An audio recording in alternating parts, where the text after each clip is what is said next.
The airport crowd froze when she hit the floor. Her designer heels clattered against the polished tiles.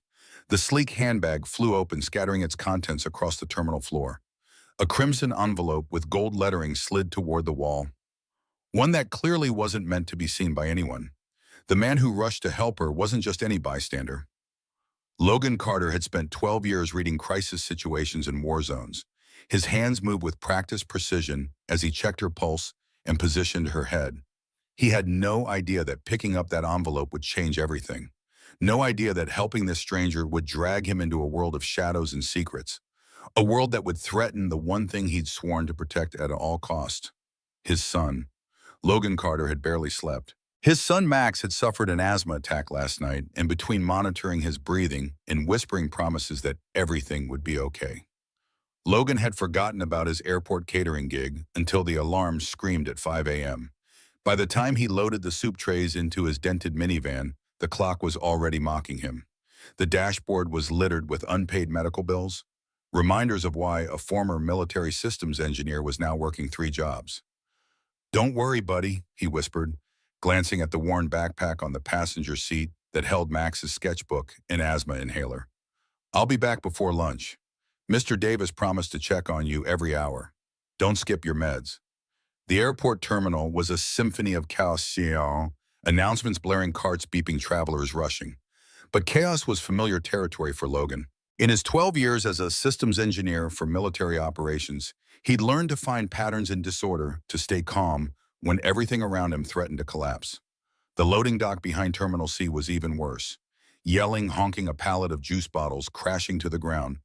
But none of it mattered compared to what happened at precisely 9:42 a.m. A woman collapsed. It wasn't a stumble. It wasn't a slip. It was as if someone had pulled her plug. One second she was walking, the next she was crumpled on the floor unconscious. Logan's military training kicked in before his mind could process what was happening. He set down the tray he was carrying and moved swiftly through the crowd. While others pulled out phones to record, he was already kneeling beside her, checking her airway pulse and pupils. "Give her space," he commanded, and something in his voice made people step back. The woman's bag had spilled open. Phone, passport, lipstick, in a single red envelope with gold embossing. Logan barely registered these details as he focused on her vital signs. Her pulse fluttered under his fingers. Rapid but present, her breathing was shallow. Logan gently tilted her chin to ensure her airway remained open. "Ma'am, can you hear me? You collapsed. Try to stay still and breathe slowly." Her eyelids fluttered. Confusion, then panic flashed across her face. Her blazer was sharp-lined, her skirt designer, but her face was pale as chalk with mascara smudged slightly beneath her eyes. "Water," she rasped faintly. Logan reached for his bottle without hesitation, the one he always kept filled for Max. She sipped, coughed, then tried to sit up. Logan placed a steady hand on her shoulder. "Easy now. Give your body a minute to reset." She blinked, taking in the scene around her, the scattered contents of her bag, the curious onlookers. Something shifted in her expression. Embarrassment replaced by sharp awareness. That's when Logan noticed the envelope more clearly, red with gold lettering that caught the fluorescent lights. "To be opened only in the event of my disappearance or death." What kind of person carried something like that? She followed his gaze and her eyes widened. In one swift motion, she snatched the envelope from the floor. "Don't look at that." Her voice wasn't panicked. It was commanding, cold, the voice of someone accustomed to being obeyed. "I wasn't, just didn't want it to get trampled." She studied him, now really looked at him. Her breathing still uneven from the collapsed hair, slightly damp at the temples, but her gaze cut like steel. "Thank you for helping me. Most people would have walked past, or worse, just recorded it for their social media." Logan shrugged. "Old habits. I was a combat medic before engineering. Military. 12 years. Systems engineer. Specialized in secure networks and communications." Something flickered across her face. Not exactly guilt. Something older, more complex. Recognition, perhaps. "I'm Logan," he added. "Logan Carter." She paused, then said quietly, "Sloan Harrow." His posture stiffened imperceptibly. He knew that name. Everyone did. Sloan Harrow, CEO of Aerodynamics, a tech empire worth over $14 billion. Known for revolutionary advancements in data security, but also for controversies, firing half her executive team in a live-streamed restructure, facing multiple lawsuits, having whistleblowers who mysteriously vanished from public view. And now she was sitting on an airport floor beside a man in a stained catering uniform clutching an envelope like it contained national secrets, which given her connections it might. She stood slowly smoothing her skirt with one hand while holding the envelope tight with the other. "You should see a doctor," Logan said, professional concern overriding his awareness of their vastly different worlds. "I have a team for that." She hesitated, then slipped a card into his hand. Thin embossed, no name on the front, just a number handwritten on the back. "If anything happens to me in the next 72 hours, she said in a low voice, "don't go to the police. Call this." Logan stared at her. "Excuse me?" "Please," she said. Her voice had lost its edge of command, revealing something Logan recognized all too well: controlled fear. Then she turned and walked away, blending back into the airport crowd like nothing had happened.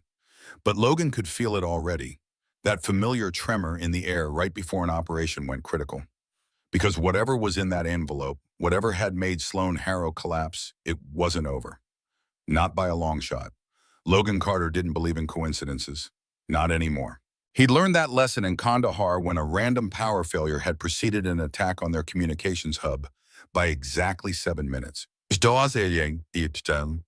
learned it again when Max's mother packed her bags during their son's first severe asthma attack, whispering, "I can't do this," before disappearing from their lives. Since then, Logan didn't count on fate. He counted on patterns, systems, contingencies, on the measurable and the manageable. Coincidences were for people with backup plans and safety nets. He had neither.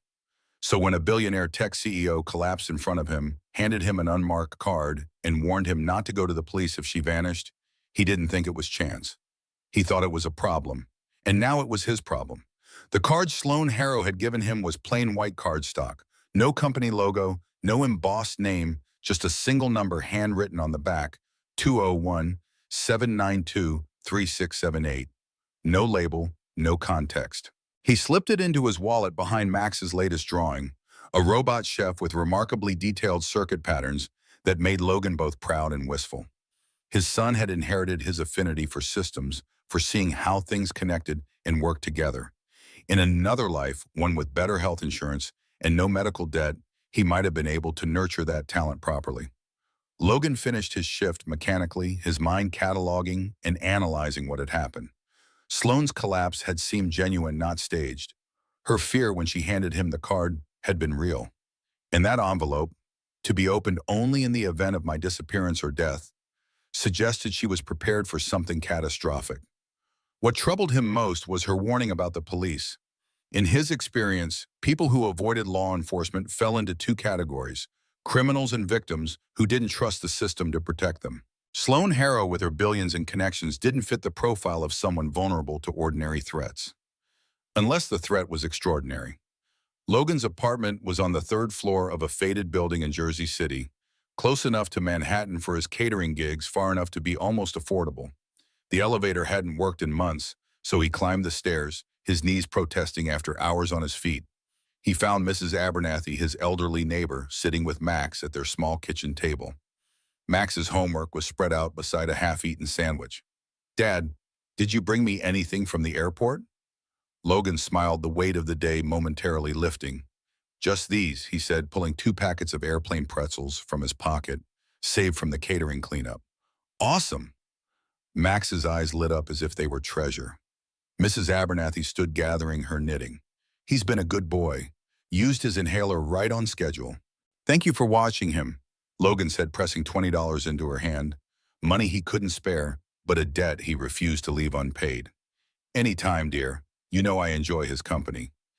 After she left, Logan heated up leftover pasta and listened to Max's detailed account of his day: the science experiment at school, the new game his friend Tyler had brought to class, the robot design he was perfecting.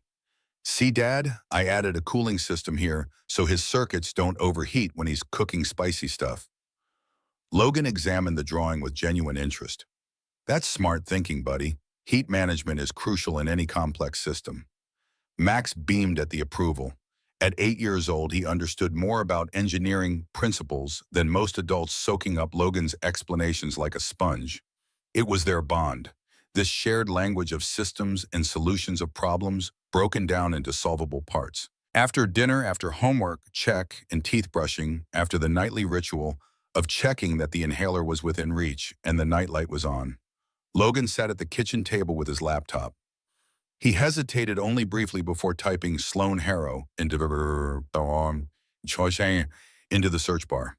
Millions of results appeared instantly. Recent headlines dominated. Harrow stock soars after Pentagon contract announcement. Sloan Harrow testifies before Senate Committee on Data Security. Tech titan under fire, former employees allege ethical violations. Logan clicked through articles, methodically building a profile. Harvard Business School, worked briefly for the NSA before founding Harrow. Built the company from a small cybersecurity firm into a tech giant that specialized in advanced data protection systems. Major contracts with defense departments, financial institutions, and governments worldwide. But there were shadows too. 3 former employees had filed whistleblower complaints in the past year. 2 had subsequently retracted their statements and disappeared from public view. The third, a senior developer named Marcus Chen, had died in what was ruled a hiking accident 2 weeks after going public with allegations of illegal surveillance technology. Logan rubbed his eyes. It was approaching midnight, and he had an early shift at the diner before his afternoon airport job. But something didn't add up. Sloan Harrow didn't fit the profile of someone who would collapse from stress or overwork. Women didn't become billionaire CEOs without developing extraordinary resilience. And that envelope, that was preparation for disaster, not anxiety. He was about to close his laptop when a small notification appeared. A text message on his burner phone, the one he kept for gig work. The number wasn't saved in his contacts. Thank you again for today. Your background is impressive. If you're interested in consulting work, Harrow is always looking for talent with your expertise. SH. Logan stared at the message. How had she found this number? It wasn't on any of his official documents, and he'd never given it to her. The implications were unsettling. Either she had resources to track down private information quickly, or she'd been looking into him before their chance encounter. Neither option was comforting. He typed a response, deleted, it typed again. Finally, no thanks needed, hope you're feeling better, not looking for new opportunities at the moment. The reply came seconds later. Fair enough, the offer stands. Good men with your skills are rare. Logan set the phone down uneasy. Something felt off about the whole interaction. If Sloan Harrow genuinely wanted to recruit him, there were proper channels. HR departments. Recruiters. Not cryptic text messages at midnight, unless recruitment wasn't her real purpose. He checked on Max one more time before trying to sleep. His son was breathing evenly, one arm flung over his favorite robot toy. Logan adjusted the blanket and allowed himself a moment of pure gratitude. Despite everything, the financial struggles, the health scares, the crushing weight of doing it all alone, Max was thriving. Bright, creative kind. If nothing else in Logan's life had gone according to plan, at least he hadn't failed at the one thing that truly mattered. He was about to turn away when he noticed something on Max's palm. Red ink, a partial smudge. A gold stamped edge. Logan gently peeled the paper fragment from his son's hand, careful not to wake him. It was a torn corner of a document. Thick paper like the kind used for official certificates or legal documents. Red with gold embossing. Logan's pulse quickened as he recognized it. That wasn't from anything in their home. It was from the envelope. The red envelope Sloan Harrow had been clutching at the airport. Logan's mind raced. How had a piece of it ended up in Max's hand? Had it fallen into his backpack somehow? Had Sloan planted it deliberately? He rushed to the kitchen and emptied his backpack. Utensils, receipts, napkins, his water bottle. There stuck to the bottom of the bag was a folded piece of paper sealed inside a sandwich bag. Logan pulled it out carefully. It was a memo half-torn. The heading read, Classified Review of Operation Crimson Atlas. Subject, Harrow Sloan. Below was partial text, Compromise Ethical Protocols. Human subjects testing without national security implications if exposed. Logan's hands went cold. This wasn't corporate espionage or tech industry drama. The classification marking the reference to human subjects. This was government-level danger. And somehow his son had touched it. The fragment had been in his backpack where Max had reached for his afternoon snack. His son was now connected to whatever this was. Logan's military training took over. Assess the threat, secure your position, determine next actions. He moved to the window and carefully peered through the blinds at the street below. That's when he saw him. A man standing across the street under a streetlight. Not moving, not smoking, not looking at his phone. Just watching. Wearing a gray coat, hands in pockets. Logan's heart kicked against his ribs. He watched for 5 full minutes. The man never shifted position, never checked the time, never did any of the small, unconscious movements people make when waiting normally. This wasn't normal. 10 minutes later, Logan had the blinds shut, Max's school backpack packed with essentials, and an old emergency go bag in his hand. They weren't running, not exactly. Just being cautious. Sleeping somewhere else for the night. Maybe at his old army buddy Frank's place in Hoboken. Frank worked nights as a security guard, but he had a spare key and had told Logan repeatedly that his couch was always available if needed. Logan lifted Max gently wrapped in his blanket. The boy stirred but didn't wake, fully accustomed to being carried to bed when he fell asleep on the couch. "Just going for a little ride, buddy," Logan whispered. "Everything's fine." But as he carried his son to the hall, avoiding the squeaky spots on the hallway floor, Logan couldn't stop seeing the envelope. The gold stamp, the red ink, the words Operation Crimson Atlas. He wasn't a hero. He wasn't a spy. He was a dad working catering jobs to pay for asthma medication. But he knew one thing with absolute certainty: whatever Sloan Harrow had hidden in that envelope was dangerous enough to get people killed. And now, somehow, he and Max were connected to it.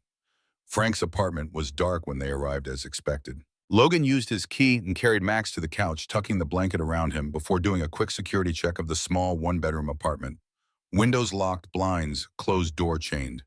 Only then did he allow himself to breathe. He sat at Frank's kitchen table, the torn memo under the harsh overhead light. The full text was impossible to reconstruct. Too much was missing. But the words that were visible painted a disturbing picture.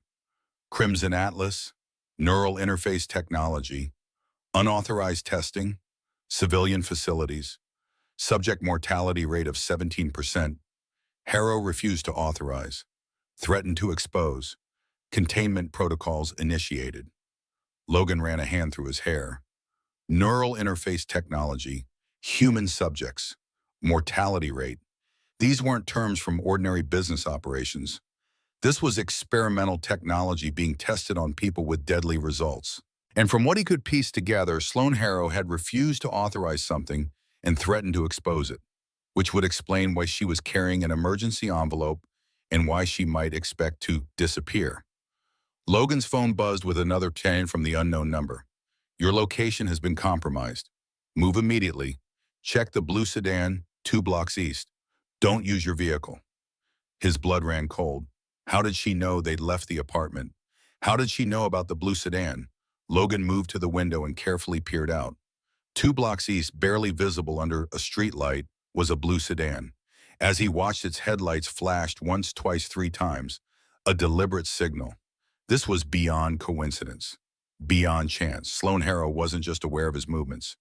She was tracking them, which meant either she had resources monitoring him, or worse, whoever was after her was watching him too. Logan made a decision. He typed, "Who are you, really? What is Crimson Atlas? Why involve me and my son?" The reply came instantly. "Not secure. Meet tomorrow. Central Park, Bethesda Fountain, 10 a.m. Bring what you found. Trust no one else." Logan stared at the message. Every instinct told him to grab Max and run, to disappear, to get as far away from Sloan Harrow and Operation Crimson Atlas as possible. But the rational part of his brain, the systems engineer who understood networks and connections, knew it was already too late. If they were being watched at the apartment and tracked to Frank's, they were already in the system. Running would only make them look guilty of something. And with Max's medical needs, disappearing isn't a viable option. His only play was to understand what he'd stumbled into, to gather information, to find the vulnerabilities in whatever system was now targeting them. Logan looked over at Max sleeping peacefully on the couch, unaware that his world had just become infinitely more complicated. "I'll fix this," he whispered. "I promise." He didn't sleep that night. Instead, he used Frank's laptop to research aerodynamics more thoroughly, focusing on their government contracts and any mentions of neural interface technology. What he found were carefully worded press releases about breakthrough human-computer interaction systems and revolutionizing data processing through direct neural pathways. Buried in technical journals were more specific references. Aerodynamics had patented several technologies related to brain-computer interfaces supposedly for medical applications, like helping paralyzed patients control prosthetics. But there were no published clinical trials, no peer-reviewed studies showing their effectiveness or safety, just vague announcements of promising results and ongoing research. By morning, Logan had formed a theory. Aerodynamics had developed neural interface technology for legitimate medical purposes. But someone, not Sloan according to the memo fragment, had repurposed it for something else. Something that involved unauthorized testing with a mortality rate of 17%, and Sloan had threatened to expose it. At 7 a.m., Logan woke Max gently. "Hey, buddy, we're at Uncle Frank's place. I had a late job and didn't want to wake you up to go home." Mac rubbed his eyes, accepting the explanation without question. Trust was a luxury of childhood that Logan had worked hard to preserve for his son. "Can we have pancakes? Uncle Frank always has the good syrup." Logan smiled, the normalcy of the request a temporary balm. "You bet. And then we're going to have a little adventure in the city. How does Central Park sound?" Max's eyes lit up. "Can we see the boats and the big fountain with the angel?" "That's exactly where we're going." As Logan made pancakes, he mentally prepared for all contingencies. If Sloan didn't show, they'd leave immediately. If anything seemed off, they'd abort. He'd carry Max's inhaler, extra doses of all medications, cash, and his old military ID, still useful for getting through certain doors if necessary. What he couldn't prepare for was what Sloan might tell him, or what it would mean for their safety going forward. They took the subway to Central Park, Logan vigilant at every step. He noted two men who seemed too interested in their newspaper on the train. A woman whose casual glances their way came at two regular intervals. A teenager whose backpack seemed too heavy for its apparent contents. Hypervigilance, his therapist had called it after he'd returned from his last deployment. A normal response to abnormal situations. Except this time, Logan didn't think it was an overreaction. Not with what he'd seen in that memo. Not with the watcher outside his apartment. Bethesda Terrace was busy with tourists taking photos of the famous fountain with its angel statue. Logan positioned himself and Max on a bench with clear sight lines in all directions, the sun at their backs to prevent being blinded. "Can I feed the ducks, Dad?" Max asked, pointing to the small pond where several ducks were swimming. "Let's wait a bit, buddy. I'm meeting someone important for work. Then we can feed the ducks all afternoon if you want." Max nodded, pulling out his sketchbook to draw the fountain. Logan watched the crowd looking for Sloane's distinctive figure. She appeared precisely at 10 a.m., but not as he expected. Gone was the power suit and designer heels. Instead, she wore jeans, sneakers, and a Yankees cap pulled low over sunglasses. Her hair was tucked up, her posture deliberately casual. If Logan hadn't been specifically looking for her, he might have missed her completely. She sat beside them without acknowledgement, pretending to read something on her phone. After a moment, she spoke quietly, not looking up. "The boy should be somewhere else for this conversation." Logan tensed. "He stays with me. There's an ice cream vendor 50 yards to your left. My security detail is watching him. The man in the blue windbreaker. Send Max for ice cream.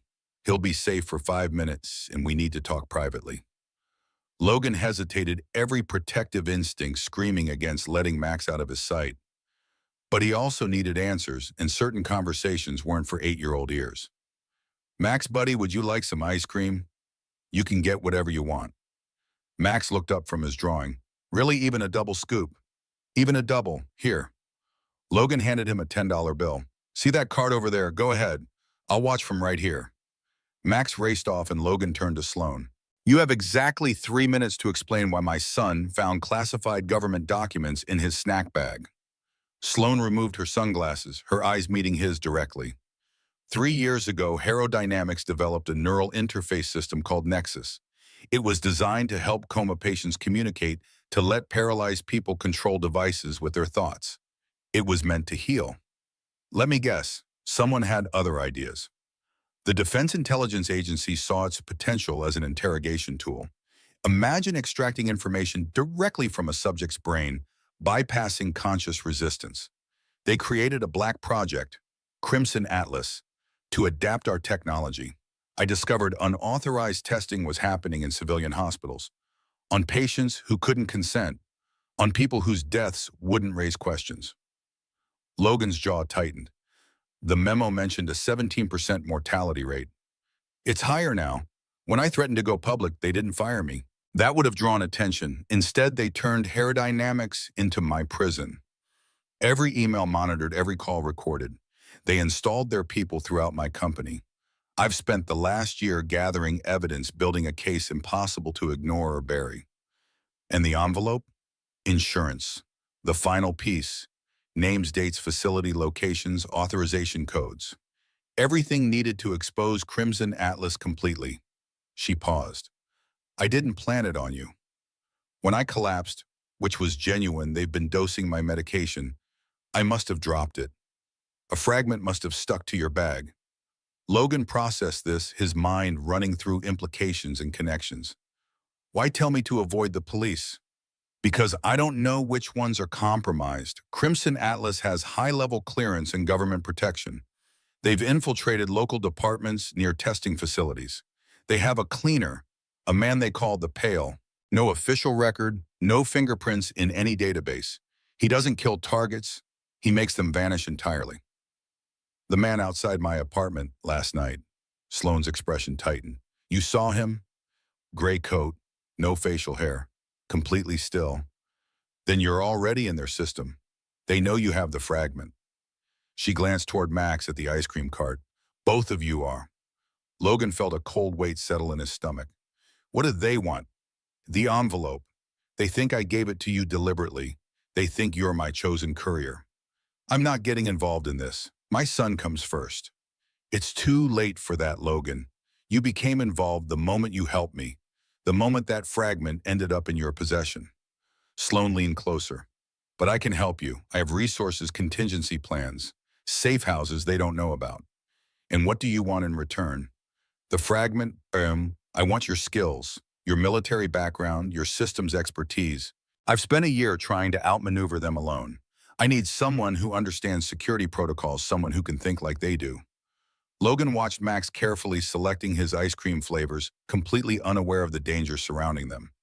And if I say no, then I'll still help you disappear. I won't leave a child in danger.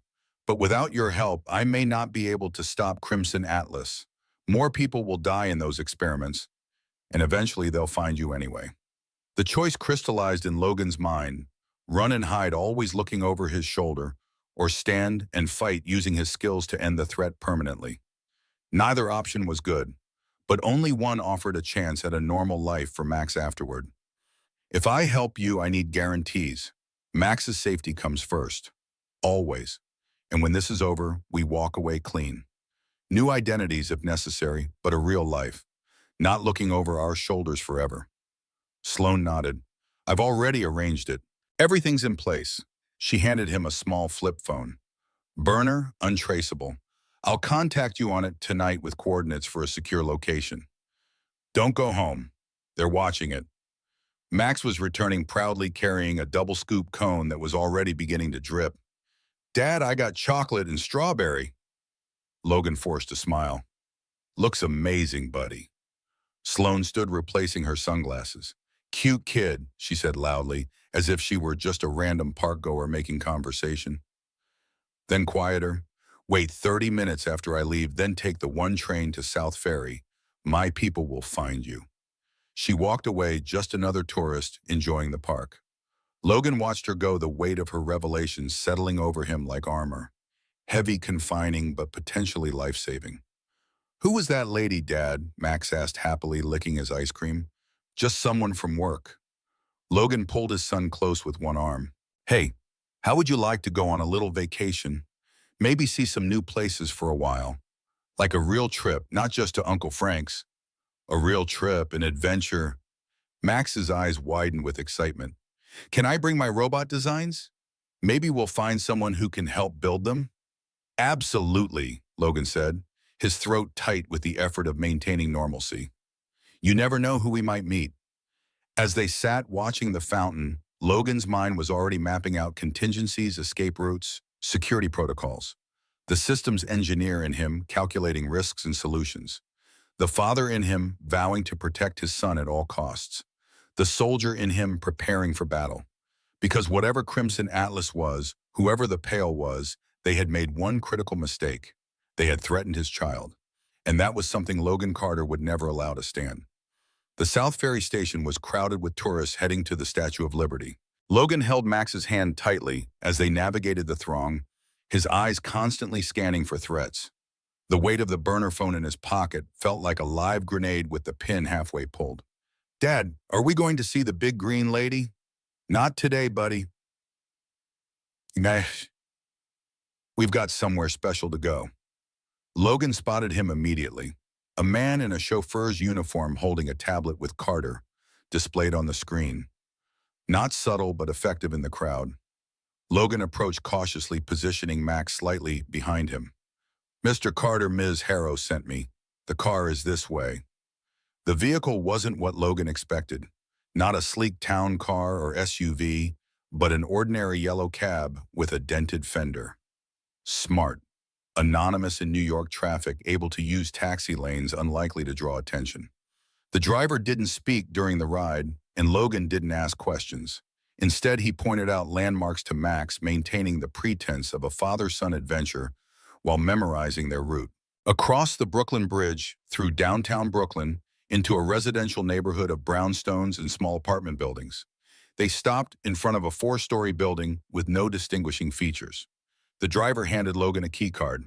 Apartment 3B. Ms. Harrow will contact you. Everything you need is inside. The apartment was surprisingly modest. Clean and furnished, but nothing luxurious. The refrigerator was stocked with food, including chocolate milk and apple juice, Max's favorites. In the bedroom, Logan found clothes in both his and Max's sizes. On the kitchen counter sat a laptop still in its sealed box. This place is cool. Dad, way bigger than our apartment. Are we rich now? Logan smiled despite the tension. Nobody, just borrowing it for a while. Like when we stayed at Uncle Frank's. Something like that. Logan checked the windows, double-paned with electronic security sensors. The front door had 3 locks plus a security system. Whoever had prepared this place had prioritized safety. Why don't you check out your room? I bet there might be something cool in there. While Max explored, Logan examined the laptop. Brand new, high-end specs. He booted it up, unsurprised to find it already configured with encrypted email and secure browsing tools. A sticky note on the keyboard read, "Safe to use, air-gapped from regular networks." The burner phone buzzed with a text, "Secure, video chat in 30 minutes. Get the boy settled first." Logan found Max in the second bedroom, already arranging his robot drawings on a desk that held a brand new set of colored pencils and a sketch pad. "Look what I found, Dad. Now I can design the auxiliary power system for my robot chef." "That's great, Max. Listen, I need to have a grown-up call for work in a little bit. There's a TV in here with some movies loaded up. Why don't you watch something while I talk?" "Is this about your new job? The lady at the park?" Logan hesitated. Max was perceptive, another trait he'd inherited from his father. Lying would only raise more questions. "Yes, it's a potential job, something important, but complicated. I need to figure out if it's right for us." Max nodded seriously. "Is it dangerous? You have your serious face on." Logan knelt to his son's level. "I'm just being careful, buddy. That's what dads do, but I promise you whatever happens, I'll keep you safe. That's my most important job. More important than your airport job. Way more important. Now how about that movie while I take my call?" When Max was settled, Logan returned to the kitchen and opened the video chat program on the laptop. Precisely at the scheduled time, Sloane Harrow's face appeared on the screen. She looked different, more tired, her hair pulled back severely, her usual polished appearance replaced by utilitarian simplicity. "Are you secure?" she asked without preamble. "As far as I can tell, the place is well set up. I've had it ready for months, one of several contingency locations." You've been preparing for this for a long time. Since I discovered what they were doing with my technology. She leaned closer to the camera. Logan, I need to know if you're with me, fully committed. What I'm about to share can't be unheard. Logan considered his response carefully. I'm committed to protecting my son and to stopping whatever's threatening him.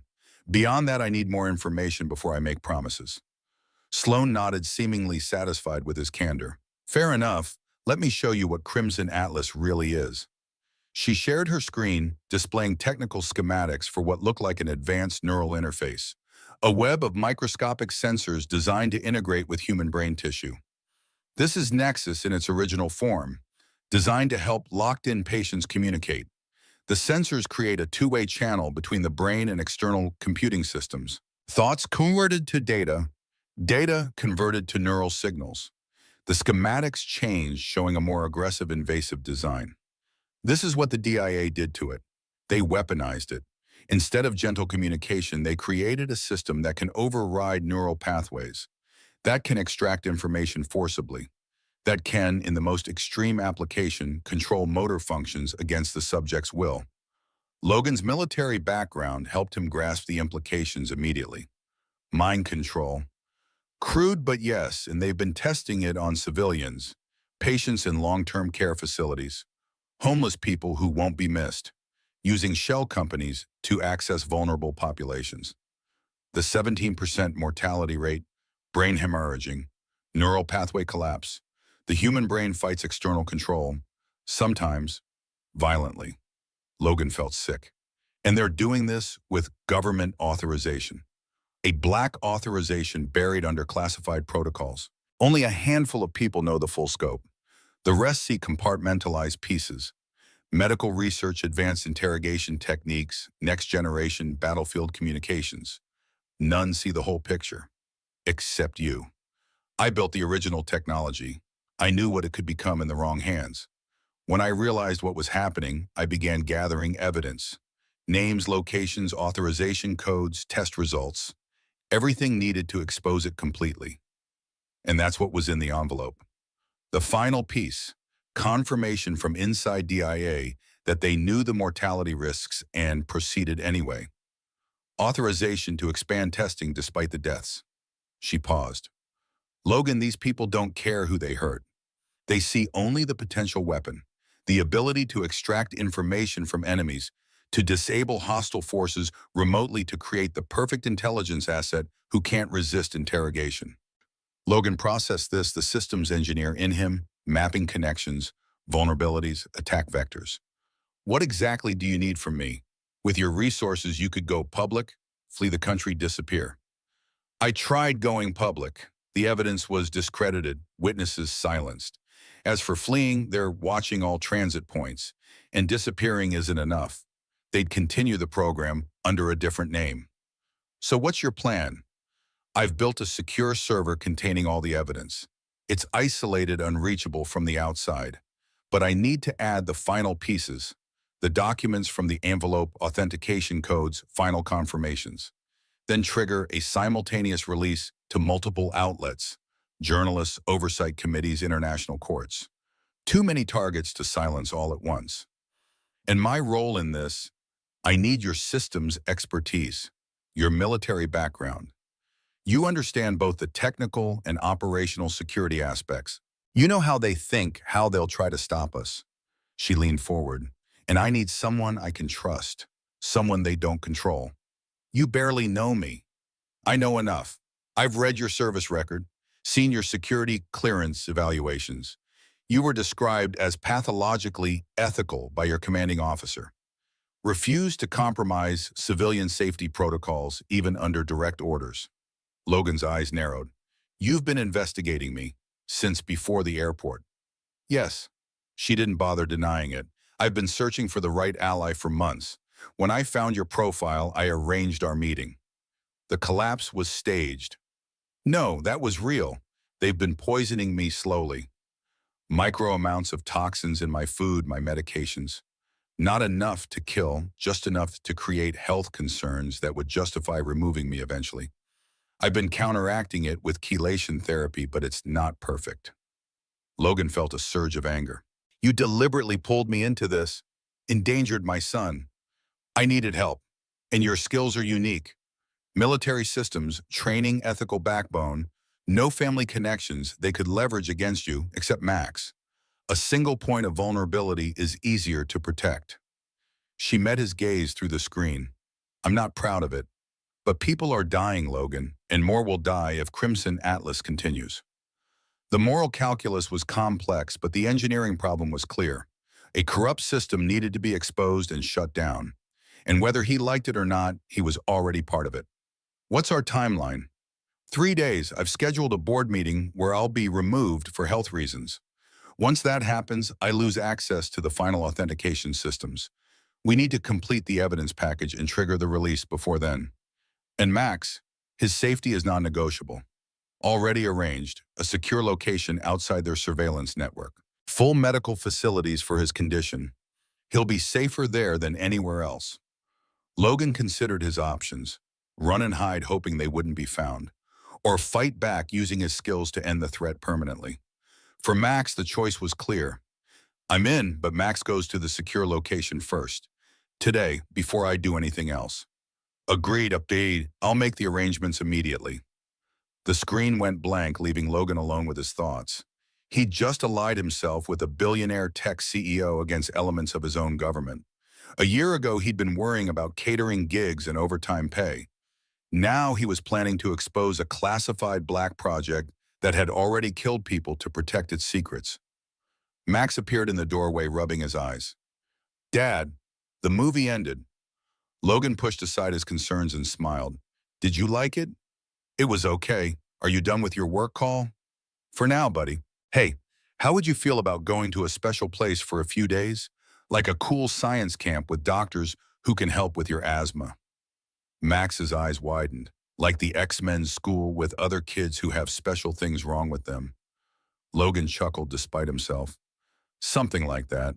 There would be other kids and top doctors, and I'd come join you as soon as I finish this job. Would they have robots or computers I could program? I bet they would. Max considered this seriously. Okay, but you have to promise to come quick and bring my robot drawings so we can work on them together. Promise. Logan pulled his son into a tight hug. Cross my heart. The secure facility was 3 hours north of the city, nestled in the Catskill Mountains. Another unmarked car picked them up, this time a family SUV, with a car seat already installed for Max. Logan sat in the back with his son, watching the city fall away as they headed into more rural areas. Look, Dad, cows. Real ones, not just pictures. Logan smiled at Max's excitement. The boy had rarely left the city, their tight budget, making even short trips a luxury they couldn't afford. Despite the circumstances, there was something good in seeing his son experience something new. The facility itself looked like an upscale summer camp or resort. Wooden buildings surrounded by forest, a lake visible in the distance. But Logan noted the security features immediately. Cameras disguised as birdhouses, motion sensors integrated into the landscaping. Guards who looked like groundskeepers but moved with military precision. A woman in a white coat met them at the main building. Welcome, Max. I'm Dr. Eliza. We're so glad you're joining us for a while. Max looked up at Logan questioningly. It's okay, buddy. Dr. Eliza is going to show you around while I talk to some people about my new job. Will there be other kids? Absolutely, Dr. Eliza said. We have 8 children here right now. Some with asthma like you, some with other conditions. We even have a robotics lab where the older kids are building a remote-controlled rover. Max's eyes lit up. Can I see it? Of course, let's go check it out while your dad gets you registered. As Max went with Dr. Eliza, another staff member approached Logan. Mr. Carter, I'm Dr. Patel. I'll be overseeing Max's care personally. Ms. Harrow briefed me on his condition. He needs his inhaler with him at all times, and his medications twice daily. We have a fully stocked pharmacy and respiratory specialists on staff. His medical records have been transferred securely. I assure you he'll receive the best care possible. Logan handed over Max's backpack. His drawings are in here. They're important to him. We'll make sure he has everything he needs. Dr. Patel hesitated. Mr. Carter, I don't know exactly what you and Ms. Harrow are involved in, but I want you to know that this facility is completely secure. Military-grade protocols, off-grid capabilities, staff vetted to the highest clearance levels. Your son will be safe here. Logan nodded, grateful for the reassurance, but still feeling the wrench of separation. How do I contact him? There's a secure video system. We'll set up daily calls at scheduled times. And this, Dr. Patel handed him a small device that looked like a pager, is a direct alert system. If Max has any issues, medical or otherwise, it will notify you immediately. After completing paperwork and touring the medical facilities, Logan found Max in the robotics lab, already deep in conversation with an older boy about servo motors and power supplies. He looked happier and more animated than Logan had seen him in months. Dad, Jack says they have real programming computers here and 3D printers. We could actually build my robot chef. Logan knelt to his son's level. That sounds amazing, buddy. Listen, I need to go back to the city now for my job. But I'll video call you tonight, okay? And I'll be back as soon as I can. Max's excitement dimmed slightly. You promise? Absolute promise. And look, Logan pulled out his phone, showing an app. Dr. Patel gave me this special program. It shows me how you're doing all the time. So even when I can't see you, I'll know you're okay. Max nodded, accepting this with the resilience that never failed to amaze Logan. Okay, I'll design the best robot ever while you're gone. So hurry back. The goodbye hug was tight, neither wanting to let go first. Finally, Logan stood and walked away, not trusting himself to look back. The weight in his chest was almost physical. The first time he'd been separated from Max since becoming a single parent. In the car, returning to the city, Logan stared at the monitoring app, watching Max's vital signs. Heart rate, oxygen levels, even his location within the facility represented by a small blinking dot. All normal. All safe. The burner phone buzzed with a text from Sloan. Boy, secure, ready to proceed. Logan replied simply, yes, what's next? Back at the safe house apartment, Logan found new equipment waiting, advanced laptops, encryption devices, and a secure satellite uplink that bypassed normal internet infrastructure. Sloan had spared no expense in creating a technological fortress. She arrived in person an hour later, escorted by 2 security personnel who remained outside after scanning the apartment for surveillance devices. Without her usual corporate armor of designer clothes and perfect makeup, Sloan looked different, still commanding, but more human. She wore jeans, a simple black sweater, and had her hair pulled back in a practical ponytail. How's Max settling in? She asked, setting down a case of equipment. Better than I expected. They have a robotics lab. He's in heaven. I chose that facility carefully. Children of high-value intelligence assets stay there. Diplomats, operatives, people who need absolute security for their families. Logan began unpacking the equipment. So what exactly are we doing? Building the final evidence package. I have the server that will distribute everything, but we need to integrate the new material, authenticate it, and create the triggering mechanism. What's the distribution target? 27 simultaneous endpoints. News organizations, oversight committees, international courts, trusted journalists. Too many to silence all at once. For the next several hours, they worked together, Logan's systems expertise complementing Sloan's intimate knowledge of aerodynamics technology. Despite the circumstances, Logan found himself impressed by her technical abilities. She wasn't just a CEO figurehead. She understood the systems at a fundamental level. You really built the original Nexus technology yourself, he observed as they worked through complex security protocols. I was a coder before I was a CEO, built my first neural interface prototype in my garage. The company came later. Why sell to the government? You must have known the risks. I didn't sell it. I refused military applications from the beginning. Required ethical oversight for all deployments. Her jaw tightened. They went around me. Created a shell subsidiary that I didn't directly control. By the time I discovered what was happening, Crimson Atlas was already operational. As night fell, they ordered food delivery, collected by one of Sloan's security team from 3 blocks away to avoid revealing their location. They ate while continuing to work the stakes too high for normal breaks. Tell me about the Pale, Logan said, as they configured the authentication systems. The man who was watching my apartment. Sloan's expression darkened. No one knows his real name. Former Black Ops rumored to have undergone experimental procedures himself. He's their cleaner. When someone knows too much about programs like Crimson Atlas, the pale makes them disappear. Not kills them. That would create records, death certificates, investigations. No, he makes people vanish completely. New identities, usually with mental health histories, conveniently created to discredit anything they might say. Sometimes overseas in facilities where they're held indefinitely. And he's after you. Has been for months. I've stayed ahead of him by using my resources, keeping moving. But he's patient, methodical. And now he's after me and Max too. Yes, which is why we need to finish this quickly. By midnight, they had the system nearly complete.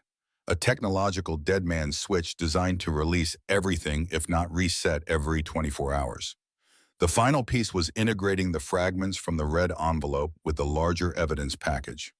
We're missing parts, Logan said, examining the torn document. Without the complete authorization codes, they could claim the evidence is fabricated. I know where to get them, but it's high risk. The Aerodynamics main server room. The backup of the original files is stored there in an air-gapped system. You're the CEO. Can't you just access it? Not anymore.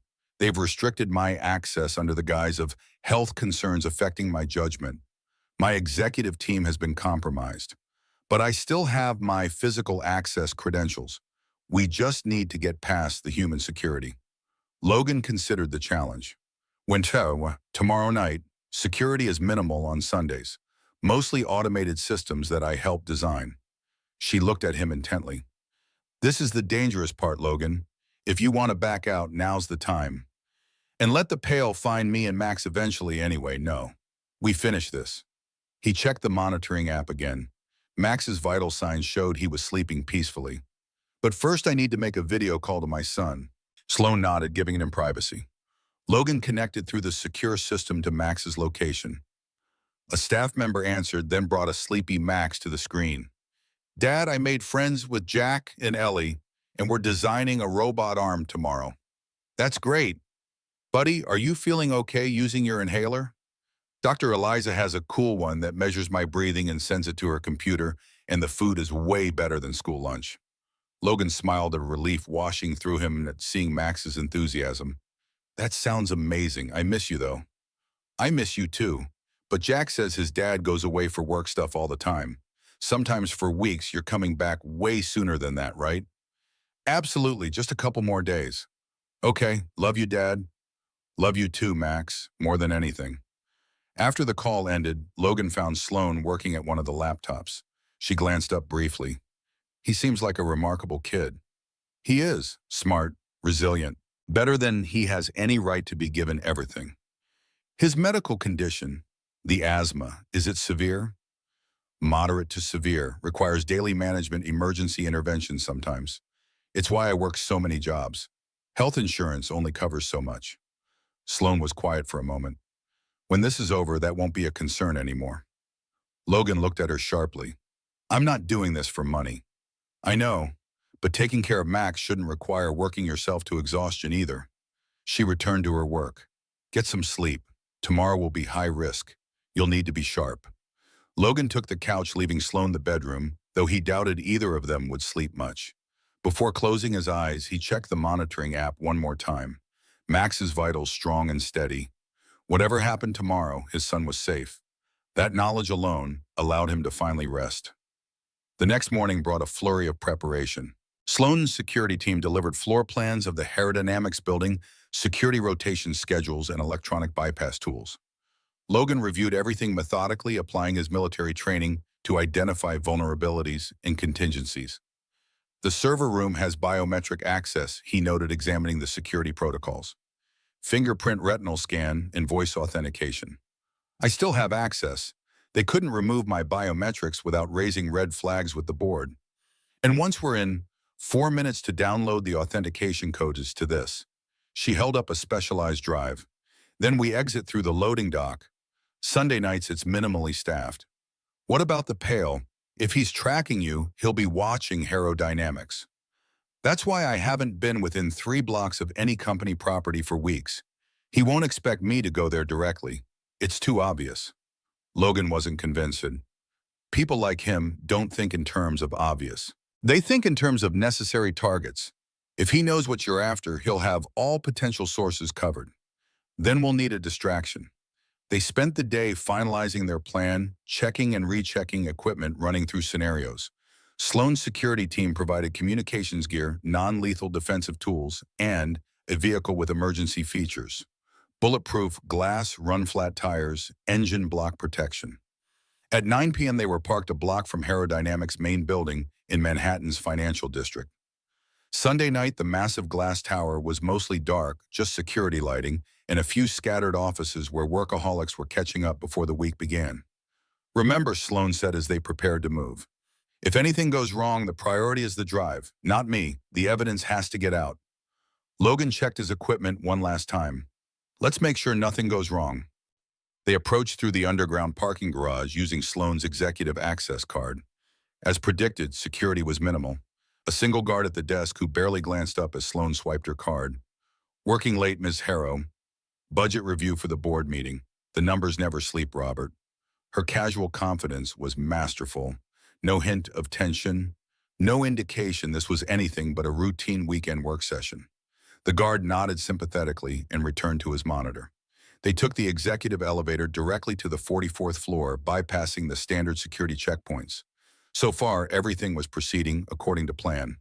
Too smoothly in Logan's experience. In both combat operations and systems engineering, when things went too perfectly, something was usually about to fail catastrophically. The server room was located in the center of the executive floor, a glass-walled chamber that hummed with the sound of cooling systems and data processing. Sloan approached the security panel, placing her hand on the biometric scanner. Green light, retinal scan, green light, voice authentication. Sloan Harrow Alpha Echo 79 Tango. The glass door slid open with a soft hiss. We have 4 minutes before the system logs an anomaly for accessing these servers outside business hours, Sloan said, moving quickly to a specific rack. The security team will call my phone to verify. When I don't answer, they'll send someone to check. Logan positioned himself to watch both the door and Sloan's progress. She connected the specialized drive to a port and began a rapid sequence of command bypassing security protocols she herself had designed. 2 minutes, she murmured, eyes fixed on the progress bar. Logan's instincts were screaming now. This was too easy. A black project with government backing a cleaner like the Pale actively hunting them. There should be more resistance. Sloan, this doesn't feel right. We need to... The lights went out. All of them. Even the status indicators on the servers. Complete darkness. Power cut, Sloan whispered. That's not standard procedure. Logan's military training took over. Is the download complete? 90%, but without power, the servers have backup batteries. How long? 30 seconds, maybe less. Logan pulled a small tactical flashlight from his pocket, keeping the beam low. Finish it. I'll check the hall. He moved to the door, using the flashlight to illuminate the biometric panel. Dead.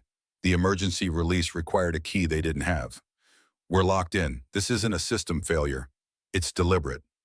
Sloan worked frantically at the server. Got it, download complete. But the door, stand back. Logan examined the glass wall, looking for structural weaknesses. These panels are tempered security glass.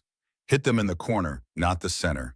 He removed his jacket, wrapped it around his elbow, and struck precisely at the junction where 4 panels met. Once, twice. On the third impact, the glass cracked. Another focused blow and it shattered, creating a hole large enough to pass through. Go, now! They moved quickly through the darkened executive floor, using Logan's flashlight to navigate. The emergency exit stairs would be their only way out now. The elevators would be disabled in a power cut. This was planned, Sloan said as they located the stairwell. They knew we were coming.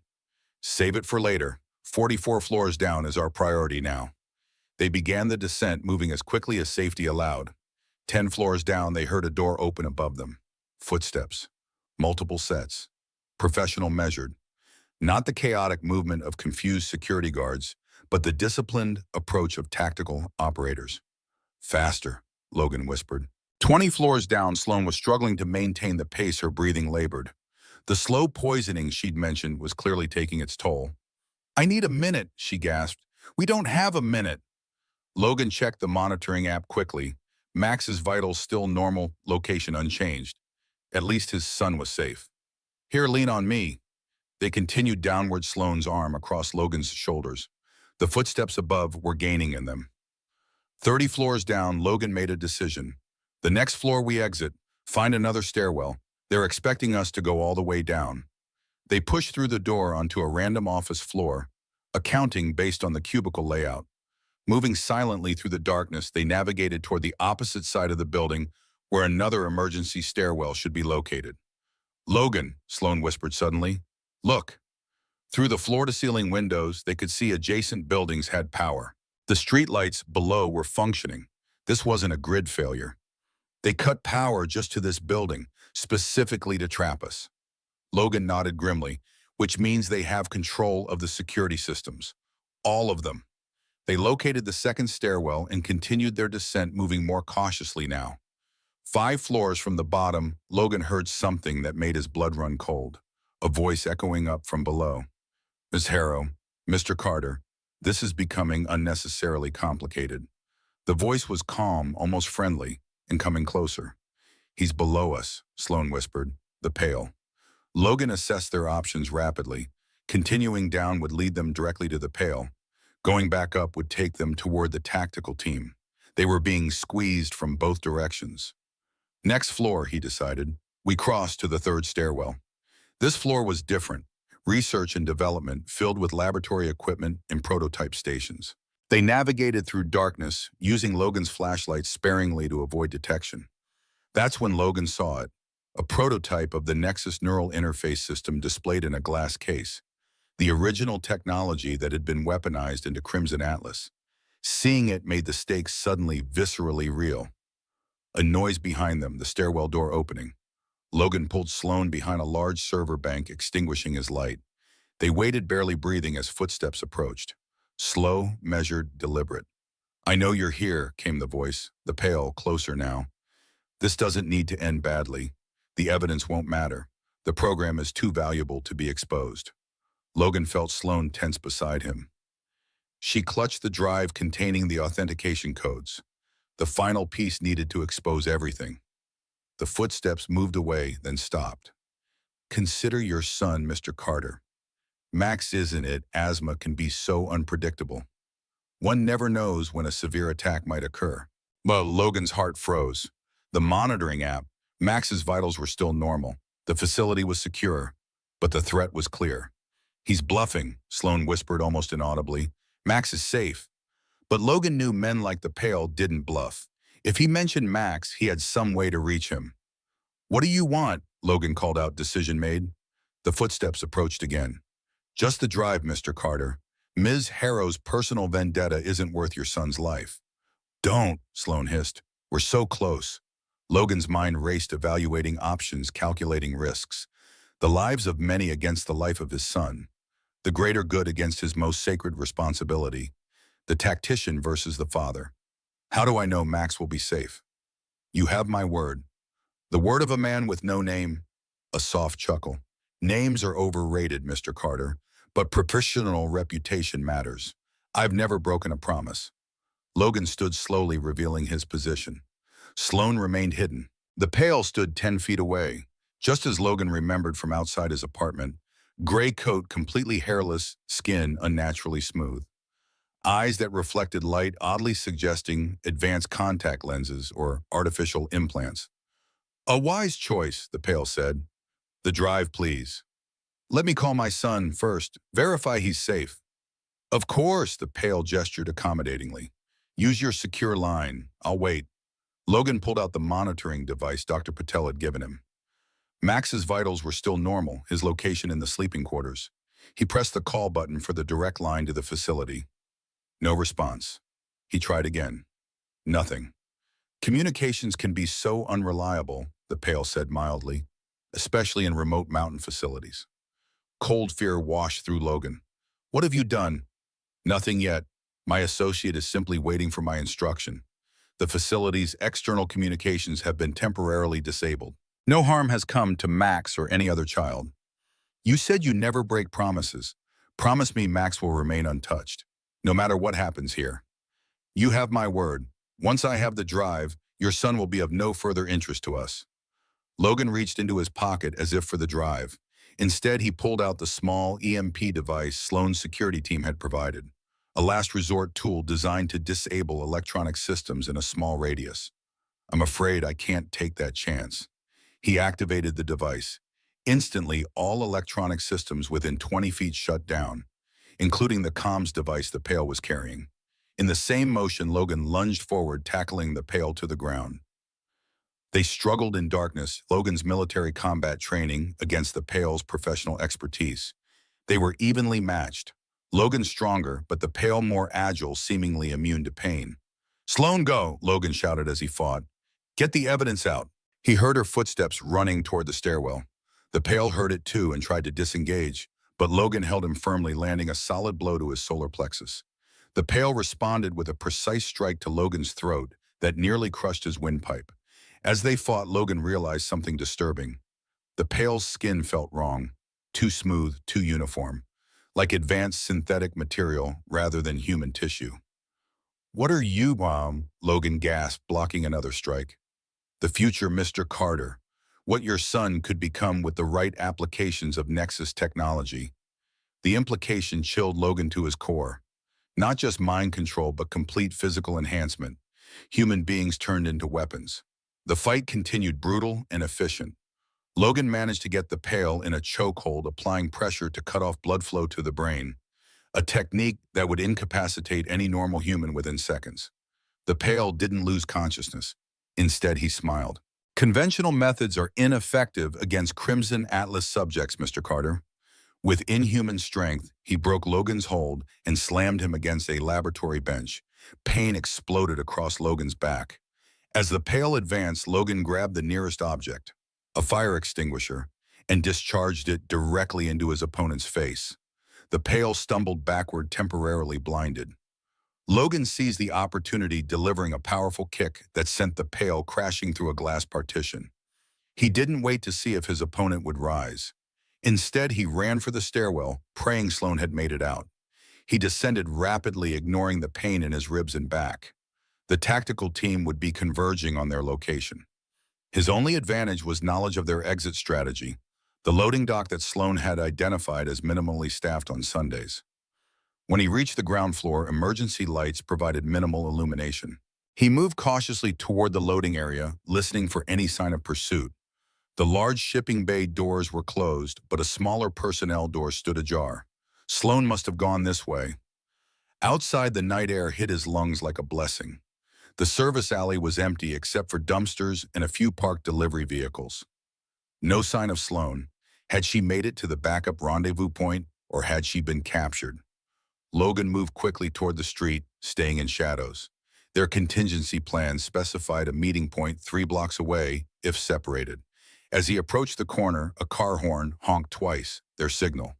The vehicle they'd arrived in was idling at the curb, Sloan in the driver's seat. Relief washed through Logan as he slipped into the passenger side. "You got out," he said as she accelerated away from the building, through the mailroom. "Old trick, delivery services have their own security system separate from the main building." She glanced at him. "You faced him, the pail, and you're still here." "Barely. Sloan, he's not normal." "I know. He's one of the first Crimson Atlas subjects. Neural interface controlling enhanced physical capabilities. He threatened Max." Sloan's knuckles whitened on the steering wheel. "Did you give him the drive?" "No, use the EMP instead. But he said they have cut communications to the facility where Max is staying. We need to verify that immediately." Logan tried the monitoring app again. No signal. The direct line to the facility still wasn't connecting. Cold fear settled in his stomach. "We need to get to Max, now. It's 3 hours away. If they've compromised the facility, I don't care. My son comes first. Always." Sloan nodded, understanding in her eyes. "Of course, but we need to be smart about this. If the pail has people at the facility, rushing in blindly could put Max at greater risk." She was right, and Logan knew it. The tactician in him recognized the need for intelligence planning proper approach. But the father in him wanted to burn down the world to reach his son. We have the authentication codes now, Sloan continued. We can trigger the evidence release from anywhere. Once it's public, using Max as leverage becomes pointless. And if they've already taken him, then exposing them is still our best leverage. They won't harm a child if the whole world is watching. Logan weighed the options, his mind working through scenarios and probabilities. How quickly can you release the evidence? With the authentication codes, 2 hours to integrate everything, then simultaneous release to all endpoints. Do it, now, while we drive to the facility. Sloan pulled the car into an empty parking garage and retrieved a laptop from the trunk. Using the specialized drive, she began the process of integrating the authentication codes with the larger evidence package. Once this starts, there's no going back, she warned. Every person involved in Crimson Atlas will know they've been exposed. Good. Maybe they'll be too busy saving themselves to worry about us. While Sloan worked, Logan tried every communication method available to reach the facility. The monitoring app, the direct line, even calling hospitals in the area to check for any reports of disturbances. Nothing. Finally, Sloan looked up from the laptop. It's done. 27 endpoints, release triggered. In approximately 30 minutes, Crimson Atlas will be exposed to the world. Logan nodded grimly. Then let's get to Max. They drove north, pushing well beyond the speed limit once they cleared the city. Logan's mind was filled with worst-case scenarios. The Pale's people infiltrating the facility, Max being taken, his son scared and alone. The monitoring device remained silent, offering neither reassurance nor confirmation of his fears. He'll be okay, Sloan said, reading his expression. That facility has better security than most government buildings. The Pale said communications were cut. That means they have people close enough to interfere with the systems. Or he was bluffing, trying to manipulate you. Men like that don't bluff. They drove in tense silence for the next hour. Logan's phone suddenly buzzed with news alerts. The evidence release was hitting the media. Headlines were appearing about illegal human experimentation, classified mind-controlled technology, government cover-ups. Sloan's plan was working. It's out, she said, checking her own phone. All major news organizations, oversight committees, international courts. Too widespread to contain. Will it be enough to stop them going after Max?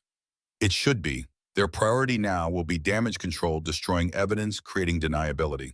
Individual targets become secondary when the entire operation is exposed. Logan wasn't convinced. The Pale hadn't struck him as someone who abandoned missions easily. And Max wasn't just any target.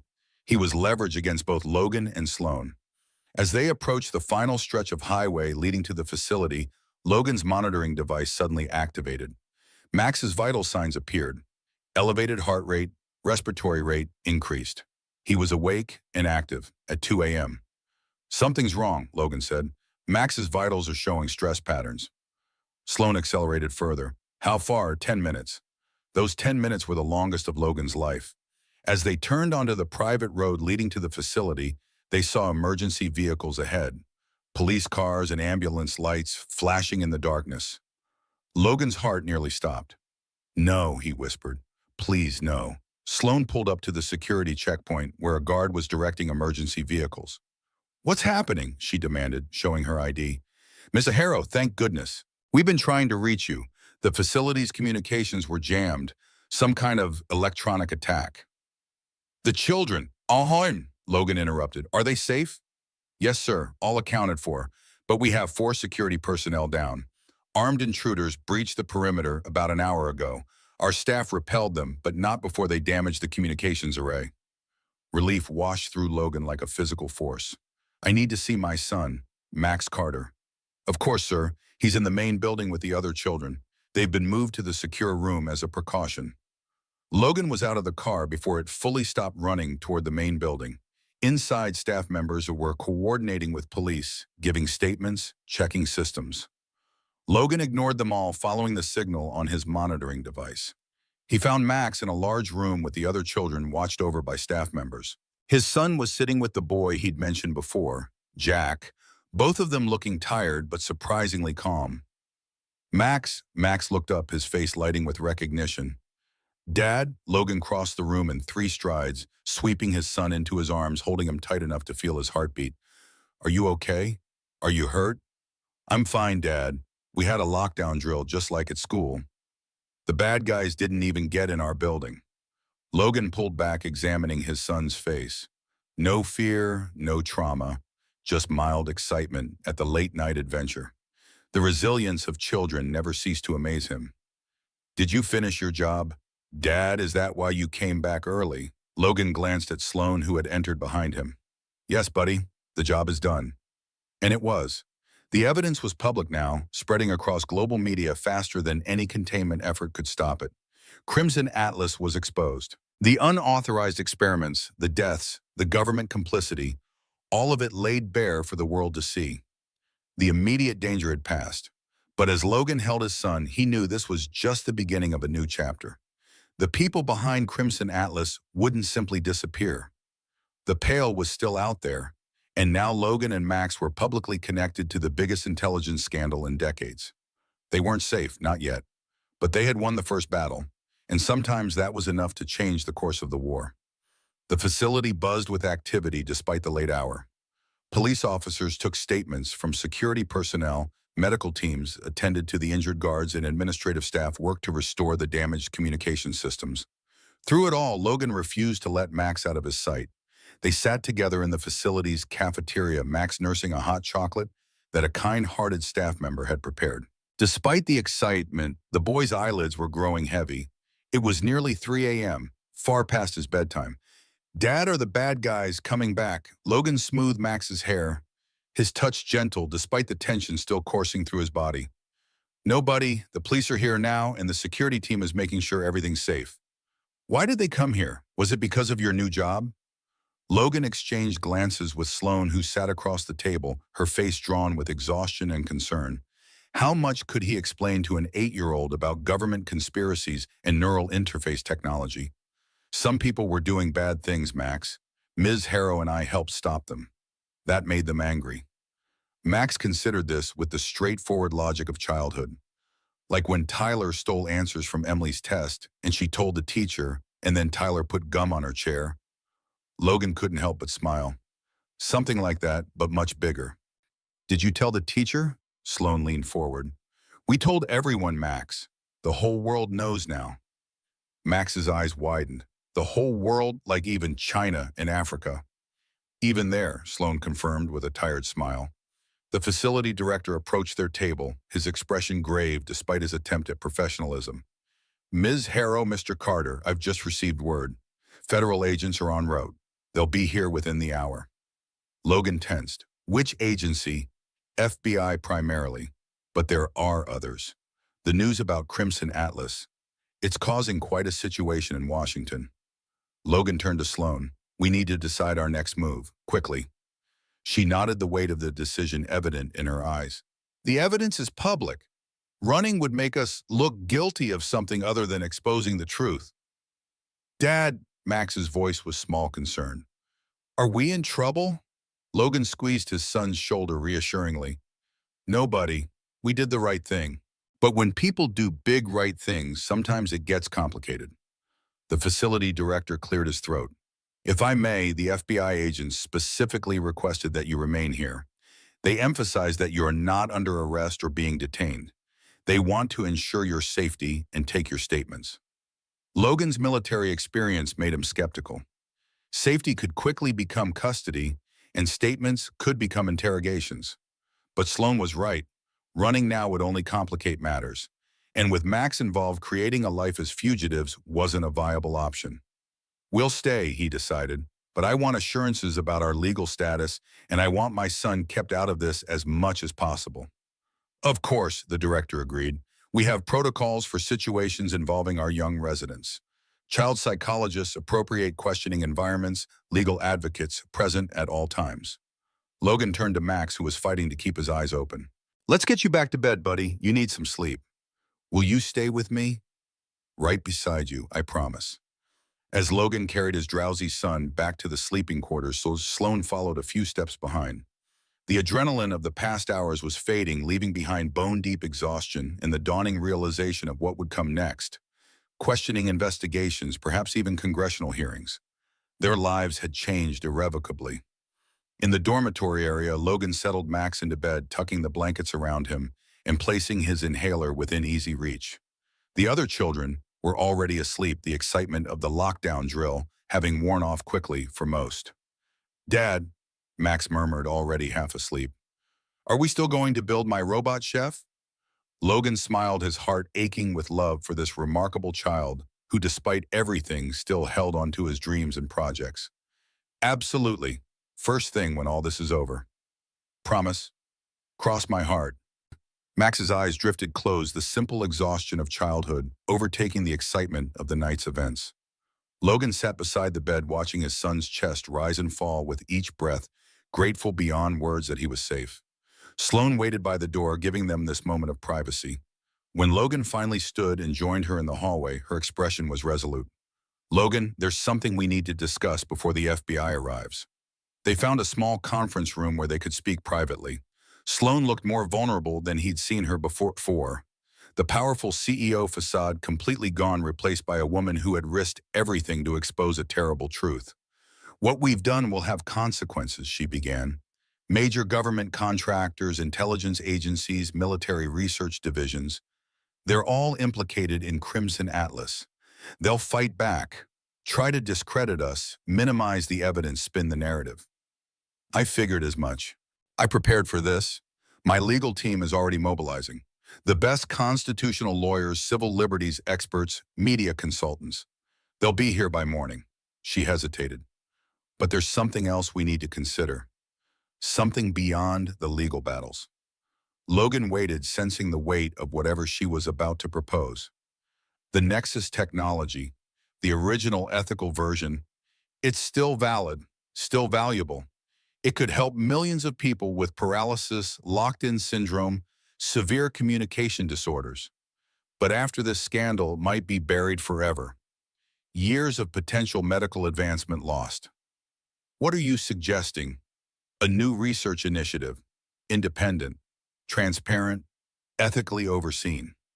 Taking the original Nexus concept back to its roots, healing, not harming." Her eyes met his directly. "And I want you to help lead it." Logan stared at her, caught completely off guard. "Me, I'm a systems engineer, not a medical researcher."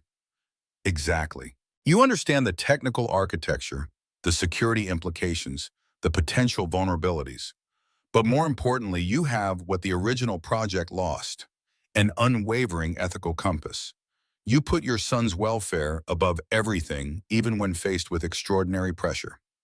"Sloane, I appreciate the offer, but my life is complicated enough. Max's health, our financial situation, all of which would be addressed. The position would come with comprehensive family health coverage, housing allowance, education fund for Max." She leaned forward. "Logan, I'm not just offering you a bomb. I'm offering you a chance to transform what was weaponized back into something that helps people, and to secure Max's future in the process." The proposition was staggering, from catering jobs and unpaid medical bills to leading a cutting-edge research initiative, from struggling to make ends meet to financial security for himself and Max. "I need time to think about this, to talk with Max." "Of course, but there's something else you should know." Sloane's expression became more serious. "The Pale is still out there, and men like him don't forget." Logan had been so focused on the immediate crisis, the facility attack, Max's safety, the arriving federal agents, that he'd momentarily pushed aside the memory of his confrontation with the Pale. The inhuman strength, the synthetic skin, the casual threat against Max. "You think he'll come after us again?" "Not immediately. His handlers will be in crisis mode, destroying evidence, creating distance, preparing deniability. But eventually, yes. People like the Pale don't leave loose ends." She paused. "Working with me would mean protection, security details, safe housing, comprehensive monitoring, for both you and Max." Logan processed this, the tactical part of his mind, evaluating the threat assessment. She was right. The Pale wasn't the type to accept defeat. And if he had been enhanced through Crimson Atlas technology, he might not even be operating entirely under his own volition. "I'll consider it after we deal with the FBI." Sloane nodded, understanding his need to take one crisis at a time. "Fair enough." The federal agents arrived just after dawn, a convoy of black SUVs and a mobile command unit. Logan watched from a window as they established a perimeter, set up communications equipment, and began a methodical approach to interviewing everyone at the facility. He had insisted Max remain asleep as long as possible, giving him a brief respite before the chaos that would inevitably envelop them. Sloane's legal team had arrived an hour earlier, sharp-suited men and women with keen eyes and reassuring confidence, who immediately began establishing ground rules for the questioning process. The lead FBI agent, a woman named Director Mercer, requested to speak with Logan and Sloane together first. Logan had agreed only after ensuring Max would have appropriate supervision and support when he awoke. The interview room was a classroom hastily repurposed, children's artwork still decorating the walls, an incongruous backdrop for such a serious conversation. Director Mercer was in her 50s, with short gray hair and the composed demeanor of someone who had navigated complex investigations for decades. "Mr. Carter, Ms. Harrow," she began, "I want to be clear from the outset. This is not an interrogation. You're not under arrest. We're here because what you've exposed represents one of the most significant intelligence scandals in recent history." Logan remained cautious. "And your role in this is to investigate the allegations regarding Crimson Atlas to secure relevant evidence and to ensure the safety of key witnesses, which includes both of you." She placed a folder on the table. "The evidence you released has already prompted 3 congressional committees to announce hearings. The president has ordered a full review of classified research programs, and the international response is substantial." Sloane leaned forward. "What about the people behind Crimson Atlas, the ones who authorize human experimentation without consent? Multiple federal prosecutors are already preparing cases. Several high-ranking officials have been placed on administrative leave pending investigation." Director Mercer's expression remained neutral professional. "But I should warn you, there will be significant pushback. Claims that the evidence was doctored, that you've misrepresented legitimate research, that national security has been compromised." "We expected as much," Logan said. "What you may not have expected is the level of public support. The story has resonated powerfully. Medical ethics organizations, civil liberties groups, veterans associations, they're all calling for accountability." This was surprising. Logan had anticipated the government closing ranks, suppressing the story, minimizing the impact. But it seemed the evidence Sloane had compiled was too comprehensive, too damning to be easily dismissed. "What happens now?" he asked. "We need your formal statements, detailed accounts of how you discovered Crimson Atlas, what evidence you gathered, who threatened you." Director Mercer glanced at her notes. "And we need to discuss the individual known as the Pale." Logan felt a chill at the mention of the name. "What about him?" "We have no record of such an operative in any official database. Yet multiple witnesses have reported encounters with someone matching his description in connection with various classified projects. We need to know everything you observed about him." The questioning continued for hours. Logan described as accidental involvement the threat to Max, the attack on the facility. Sloane detailed her years-long investigation, the slow poisoning, the systematic gathering of evidence. Their lawyers intervened occasionally, ensuring the questioning remained appropriate and that their rights were protected. By mid-morning, Logan needed to check on Max. He found his son in the facility's recreation room, playing chess with one of the child psychologists, seemingly unaffected by the presence of federal agents throughout the building. "Dad, Dr. Kim is teaching me chess strategy.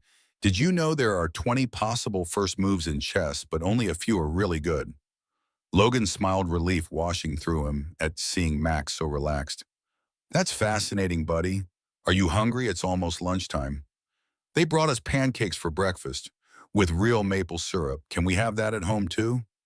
"We'll see." Logan knelt to his son's level. "Max, some people need to ask you a few questions about last night. About the lockdown. Is that okay?" Max considered this seriously. "Will you be there?" "Absolutely. The whole time."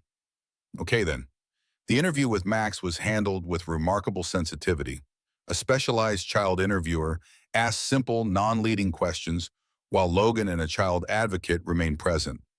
Max described the lockdown as kind of exciting but a little scary, explaining how the staff had moved all the children to the secure room and told them it was just like a drill at school.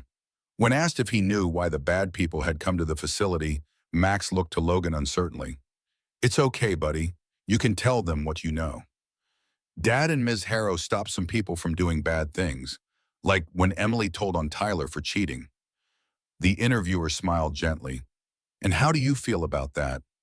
About your dad stopping bad things? Max thought for a moment. Good. Dad always says we should do the right thing even when it's hard. He looked at Logan with unabashed pride. My dad's brave. Logan swallowed hard emotion threatening to overwhelm him. Through all the chaos and danger, his son still saw him as a hero. It was both humbling and terrifying, the weight of living up to that pure, unquestioning faith. The questioning continued throughout the day. Legal teams conferred in hushed tones. News helicopters circled overhead, occasionally trying to get footage of the facility now at the center of a national controversy. Through it all, Logan tried to maintain a sense of normalcy for Max, playing games, helping with a robot design, ensuring his medication schedule remained consistent. By evening, a preliminary agreement had been reached. Logan and Max would be moved to a secure location under federal protection. Sloan would be placed under separate protection due to her higher public profile. They would remain available for additional questioning and eventual testimony before congressional committees. As they prepared to leave the facility, Logan found a moment alone with Sloan in the administration office. Have you thought about my offer? She asked, gathering her personal items. I have, but I need to know more. What exactly would this research initiative involve? Where would it be based? What would it mean for Max's life? It would be headquartered in Boston, top medical research facilities, university affiliations. You'd lead the systems architecture team, designing the security protocols, ethical safeguards, operational parameters. She handed him a folder. The details are all here. Salary, benefits, housing arrangements, schools for Max. Logan scanned the documents, his eyes widening at the figures. The compensation was beyond generous, enough to eliminate their financial concerns entirely. The healthcare coverage was comprehensive, including specialized treatment for Max's asthma. The housing would be in a safe, upscale neighborhood with excellent schools. This is substantial. It reflects the value of your contribution and the risks you've already taken. Sloane's expression softened slightly. Logan, I won't pretend this is entirely altruistic. I need someone I can trust absolutely. Someone who's proven they won't compromise on ethics no matter the pressure. That's you. The offer was tempting. Security for Max, meaningful work, a chance to transform a weaponized technology back into something healing. But accepting meant tying their futures to Sloan and to a technology that had already brought them into danger. I need to discuss this with Max and see how things develop with the investigation. Of course, the offer remains open. She hesitated, then added, whatever you decide, thank you for helping me when no one else would, for risking everything to expose the truth. Before Logan could respond, an FBI agent appeared at the door. Mr. Carter, we're ready to transport you and your son to the secure location. The safe house was a comfortable suburban home in upstate New York, isolated enough for security, but normal-looking enough that Max wouldn't feel like a prisoner. Federal agents maintained a perimeter, but they were discreet. No obvious security presence that would attract attention. Max had adapted to their new circumstances with remarkable resilience, treating it as an extended vacation. The house had a large backyard where he could play safely, a well-stocked kitchen, and high-speed internet that allowed him to continue his robot designs. 3 days after their arrival, Logan sat on the back porch watching Max play with a remote-controlled car provided by one of the agents. The boy's laughter carried across the yard, a sound that never failed to center Logan, to remind him of what truly mattered. His phone buzzed with a news alert, another in the constant stream of updates about the Crimson Atlas scandal. Congressional hearings had begun. 3 high-ranking intelligence officials had resigned. A military contractor had been suspended from government work pending investigation. The story wasn't fading as many had predicted. If anything, it was growing, expanding into broader questions about ethics in technology, government oversight, and human rights in research. Sloan had become a complex figure in the public narrative, part whistleblower, part complicit insider, seeking redemption. Logan had largely remained out of the spotlight, identified in news reports simply as a former military systems engineer who had helped expose the program. His lawyer had advised maintaining this lower profile to protect Max's privacy, and so far, the media had respected this boundary. Director Mercer arrived that afternoon for an update briefing. She found Logan and Max in the kitchen making cookies from a pre-mixed dough that Max had been excited to try. Looks like you two are settling in, she observed, accepting Logan's offer of coffee. We're managing, Logan replied, helping Max place the dough on a baking sheet. Any news about the facility attack? We've identified 3 of the 4 attackers, former military working as private contractors. They're not talking, but their communications devices contained references to securing the package, which we believe meant Max. Logan's hands stilled, the confirmation of what he'd suspected, that they had come specifically for his son, sent a cold wave through him. And the pale, still no official identification. It's like he doesn't exist in any system. Director Mercer lowered her voice. But we found something interesting. Medical records from a military research hospital in Virginia. A patient with severe combat injuries underwent experimental neural interface treatment 3 years ago. The records were heavily redacted, but the timing aligns with early Crimson Atlas development. You think the Pale was a test subject who became an operative? It's possible. The project directors may have seen an opportunity, a soldier with nothing to lose willing to undergo experimental procedures to regain function. She sipped her coffee. The real question is how many others like him are out there. The implications were disturbing, not just mind control technology, but enhanced operatives, potentially against their will or without full understanding of what was being done to them. Dad, can we put chocolate chips in too? Max asked, oblivious to the serious conversation happening over his head. Sure thing, buddy. There should be some in the pantry. As Max searched for the chocolate chips, Director Mercer continued, You'll be called to testify before the Senate Intelligence Committee next week. Closed session, no media. Your lawyer has been briefed. And Max will remain here under protection. We've arranged for a child psychologist to be present, and the agents assigned to him have been specially trained for family protection details. Logan nodded, grateful for the consideration. Any progress on tracking the source of the facility communications jamming? Yes, actually, it was sophisticated, military-grade equipment, but we traced it to a rental property nearby.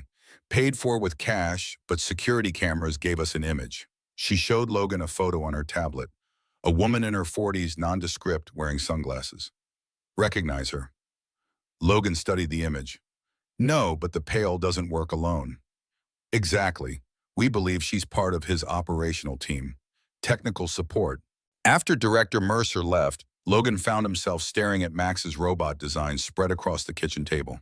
The boy had a natural talent for systems thinking, seeing how components connected, how energy flowed, how to create fail-safes and redundancies. So much like Logan himself at that age before military service had channeled those skills towards security systems and battlefield communications. What future did he want for his son? A normal childhood seemed impossible now. They were connected to a national security scandal, potential targets for people like the Pale. But there could still be stability, safety opportunities to nurture Max's talents. Sloan's offer remained tempting. The research initiative would provide security, financial stability, and meaningful work, transforming a weaponized technology back into something healing. Max would have access to excellent schools, medical care, and resources to develop his engineering interests. But accepting meant permanently tying their futures to Sloan and to a technology that had already brought danger into their lives. It meant remaining visible, potentially vulnerable. That night, after Max was asleep, Logan sat on the back porch with Sloan's proposal spread before him. The cool evening air carried the scent of pine from the surrounding woods, a peaceful contrast to the turmoil of recent days. His phone rang. Sloan's number. I wasn't sure you'd answer, she said when he picked up. What's happening? The hearings. Proceeding as expected. Denial, selective amnesia, national security invocations. Her voice sounded tired but determined. But the evidence is holding, too comprehensive to dismiss entirely. And the research initiative? Still moving forward. I've secured independent funding, university partnerships, ethical oversight committees. A pause. Your position remains open. Logan watched the stars emerging above the trees. I'm still considering it. I understand it's a big decision. Another pause. There's something else. Something I didn't tell you before. Logan tensed, wary of more revelations. What? Nexus wasn't just developed for medical applications. Its original concept, my original concept, was personal. My brother had locked-in syndrome after a motorcycle accident.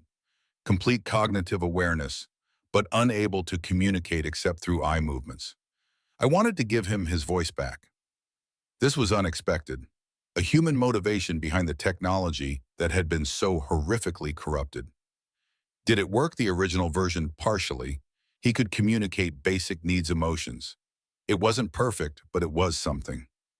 Her voice softened. He died 2 years ago. Pneumonia. But those moments of connection we had through the interface, they were precious. That's what was stolen when they weaponized the technology. The human purpose. Logan understood now why she had fought so hard, risked so much to expose Crimson Atlas. Not just ethical outrage, but personal betrayal. Her creation, born from love and loss, transformed into something that caused pain and death. I'm sorry about your brother. Thank you. She seemed to collect herself. Logan, whatever you decide about the position, know that I respect it. You've already done more than I had any right to ask. After they hung up, Logan remained on the porch thinking. The complexity of the situation was overwhelming. National security implications, powerful enemies, ethical dilemmas about technology that could heal or harm. But through it all, one constant remained: his responsibility to Max. What would best serve his son? Not just for immediate safety, but for his future, his development, his understanding of right and wrong. Logan was still pondering this question when his security alert pinged. Movement at the perimeter of the property.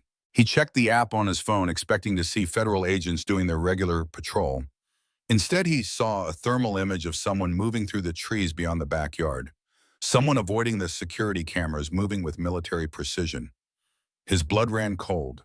Grabbing his phone, he sent the emergency alert to the security team, then moved quickly to Max's room. The boy was sleeping peacefully, unaware of the potential threat. Logan gently lifted him, blanket and all. "Dad," Max murmured sleepily. "It's okay, buddy. Just a security drill. Remember how we practiced?" Max nodded drowsily, automatically wrapping his arms around Logan's neck as he carried him to the designated safe room, a reinforced interior space with no windows, stocked with supplies and communications equipment. Logan's training kept him calm as he secured the door and activated the additional security systems. The federal agents would respond to the alert within seconds. The safe room could withstand significant assault. Max was secure. His phone buzzed. A text from the security team leader: "Perimeter breach confirmed. Multiple hostiles. Stay in safe room. Response team engaging." Then gunfire, distant but unmistakable. Max's eyes widened, suddenly fully awake. "Dad, that's not like the drills." "It's okay, buddy. The security team is handling it. We're safe in here." Is it the bad people again? Like at the other place? Logan met his son's eyes, seeing the fear but also the trust there. "Yes, but we're prepared this time. The agencies are protecting us." More gunfire, closer now. Logan positioned himself between Max and the door, mentally cataloging the defensive options within the safe room. Limited but not non-existent. The security team was well trained, but if the Pale was involved. His phone buzzed again. Director Mercer. "Hostiles neutralized. 2 in custody, 1 deceased. No confirmation on Pale. Stay secure until all clear." Logan released a breath he hadn't realized he was holding. "It's okay, Max. The good guys won." An hour later, after thorough sweeps of the entire property, the all clear came. Director Mercer herself came to the safe room to brief Logan while Max was being checked by a medic despite showing no physical distress. 3 operatives, same profile as the facility attackers. Military background, private contractors. No sign of the Pale, but the tactical approach matches his methodology. "They're not giving up," Logan said, the implications clear. "No, and this location is now compromised." Director Mercer looked grim. "We need to move you again. Immediately." "Where, we have options. More secure facilities, but less comfortable. Military bases, protected witness accommodations." Logan thought of Max, his resilience, his adaptability, but also his need for stability, for normalcy. Another move, another safe house, another temporary situation. Always watching, and always waiting for the next attack. "I need to make a call first." He found a private room and dialed Sloane's number. She answered immediately. "Logan, I just heard. Are you and Max okay?" "We're fine, but we need to move again." He took a deep breath. "The research initiative in Boston, Is that offer still open? Absolutely. Why? Because I'm accepting, but with conditions. Name them. Complete transparency, independent ethical oversight with real authority, no military applications ever. He paused. And comprehensive security for Max. Not just physical protection, but a chance at a normal life. School friends activities. As much stability as possible. Done. All of it. She sounded genuinely relieved. When can you start? As soon as we can get to Boston safely. The Federal Protection Detail will need to coordinate with your security team for the transition. I'll make all the arrangements immediately. After hanging up, Logan found Max sitting with a female agent who was showing him how her tactical watch worked. The boy seemed completely recovered from the alarm, his natural curiosity overwhelming any lingering fear. Hey, buddy, can we talk for a minute? The agent tactfully excused herself, leaving them alone. Max, how would you feel about moving to Boston for a new job I've been offered? Max considered this seriously. Would it be our own house? Not like this place with all the agents. Our own house, in a nice neighborhood with good schools, and you'd still have security, but it would be more normal. Would I still need to do lockdown drills? Logan's heart ached at the question. Some safety precautions, yes, but not like tonight, and you'd be able to go to school, make friends, join clubs. What about my robot designs? That's the best part. This job is at a research center where they build advanced technology. There would be engineers, scientists, people who could help you learn to build real robots. Max's eyes widened. Real robots, not just drawings. Real robots in medical devices that help people who are sick or injured. Like my asthma medicine. Similar but for people with different conditions. People who can't move or speak. Max thought about this, his young face serious. Is Ms. Harrow going to be there? The lady from the park. Yes, she's starting this research center. She asked me to help make sure everything works properly and safely. Is it dangerous, like your other job with her? Logan chose his words carefully. The work itself isn't dangerous. It's important work that will help people. But there are still some bad people who might try to stop us. That's why we'll still have security. Like bodyguards. Something like that. Max was quiet for a long moment, processing this with the straightforward logic of childhood. Will you be happier there, Dad? You always look worried about money and stuff. The question caught Logan off guard, the simple perception of a child cutting through complex adult concerns. Had his financial stress been so visible to Max? I think I will be happier, buddy. We won't have to worry about money. I'll have important work that uses my skills. And most importantly, we'll be together safe with a more normal life. Max nodded decisively. Then let's go to Boston. Can I have a robot lab in our new house?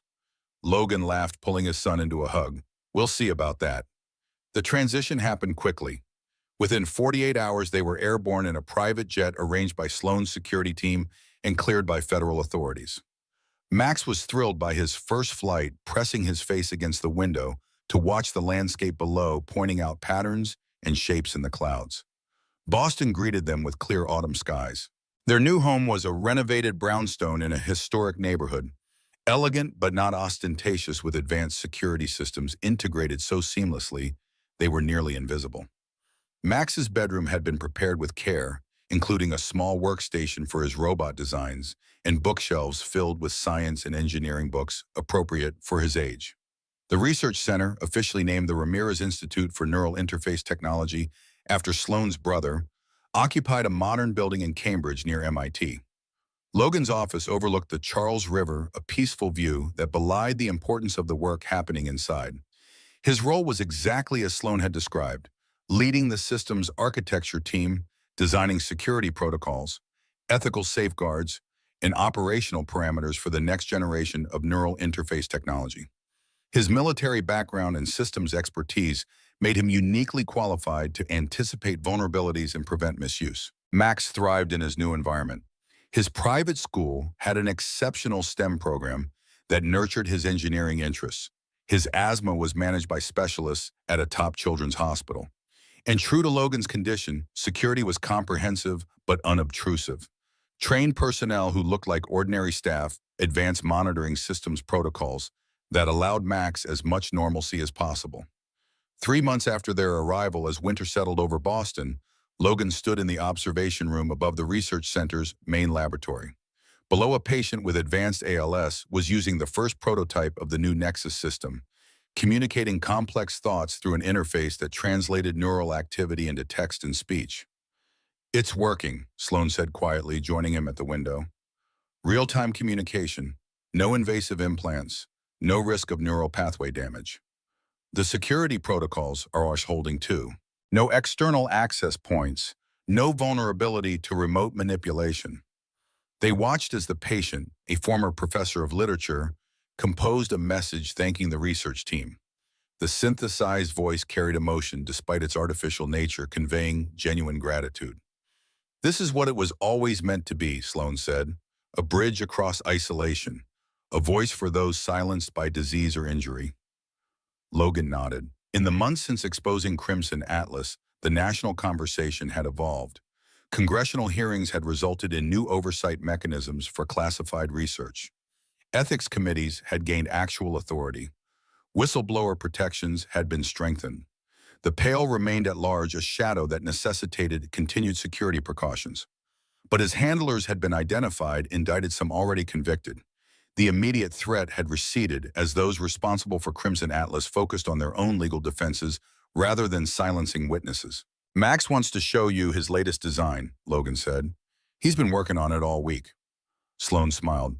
"The robot chef with the cooling system. Version 4.0 now. He's added voice recognition and a fire suppression system. Smart kid. He wants to bring it to the Family Day presentation next week. Show the engineers." The research center's monthly Family Day had been Sloan's idea, a time when employees could bring their families to see their work, to understand the purpose and impact of the technology they were developing. For Max, it had become a highlight, a chance to interact with engineers and scientists who took his ideas seriously. "Of course, I'll make sure the prototype lab is available for his demonstration." That evening, Logan helped Max fine-tune his robot chef design, offering suggestions on power efficiency and safety features. The boy's technical understanding had grown remarkably in the months since their move, nurtured by the educational resources now available to him. "Dad, do you think when I grow up I could work at the research center too, building robots that help people?" Logan smiled, seeing his own passion for systems and solutions reflected in his son. "Absolutely, if that's what you want." "I do. I want to make things that help people like Miss Harrow's brother, or kids with asthma like me." The simple clarity of Max's ambition to create technology that helped rather than harmed was a powerful reminder of why they had taken this path. Despite the dangers they'd faced, the disruption to their lives, they had helped transform a weaponized technology back into a healing tool. And in the process, they had found a new purpose, a new community, a new beginning. Later that night, after Max was asleep, Logan sat in his home office reviewing security protocols for an upcoming clinical trial. A notification appeared on his phone.